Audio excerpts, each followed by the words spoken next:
Hello বন্ধুরা, অর্পিতাস কিচেনে তোমাদের সকলকে স্বাগত। আজকে বানিয়ে নিয়েছি একদম ঘরোয়া আর খুব সহজ পদ্ধতিতে খয়রা মাছ টমেটো দিয়ে। এখন বাজারে খুবই খয়রা মাছ উঠছে, তার জন্য খয়রা মাছটা টমেটো দিয়ে খেতে কিন্তু খুব ভালোই লাগে। তো দেখো কিভাবে আমি এই খয়রা মাছ টমেটো দিয়ে রান্না করি। তো প্রথমেই আমরা খয়রা মাছগুলোকে খুব ভালোভাবে বেছে ধুয়ে নিয়েছি। এবার মাছগুলোর মধ্যে আমি দিয়ে দেব নুন আর দিয়ে দেব হলুদ। এবার নুন হলুদ দিয়ে মাছগুলোকে খুব ভালোভাবে ম্যারিনেট করব।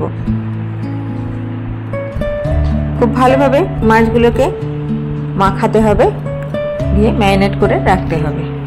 এবার একটা কড়াইয়ের মধ্যে দিয়ে দেব বেশ খানিকটা সরষের তেল।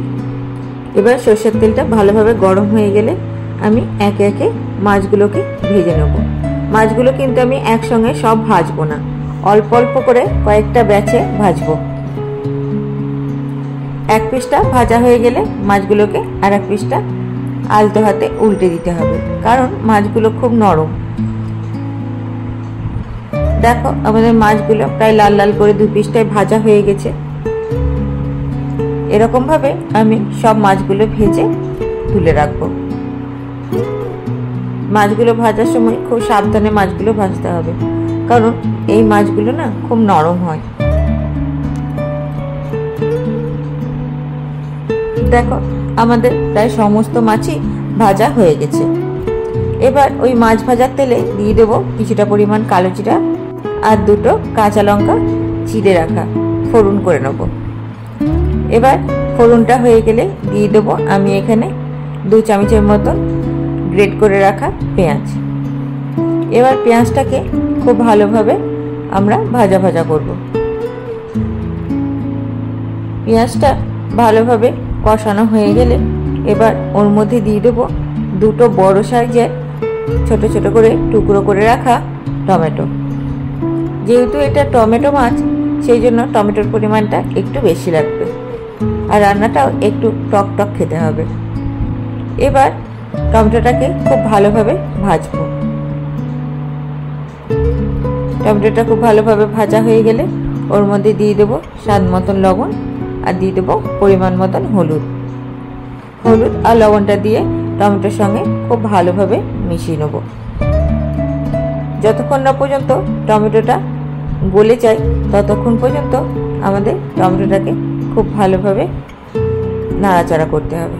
দেখো আমাদের এখানে টমেটোটা খুব ভালোভাবে গলে গেছে। এবার দিয়ে দেবো পরিমাণ মতন জল। এখানে জলের পরিমাণটা অল্প দিলেই হবে।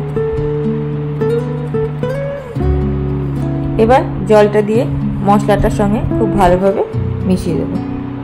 এবার ঝোল ফুটে উঠলে আমরা আগে থেকে ভেজে রাখা খয়রা মাছগুলো দিয়ে দেবো, দিয়ে ঝোলের সঙ্গে খুব ভালোভাবে মিশিয়ে দেবো।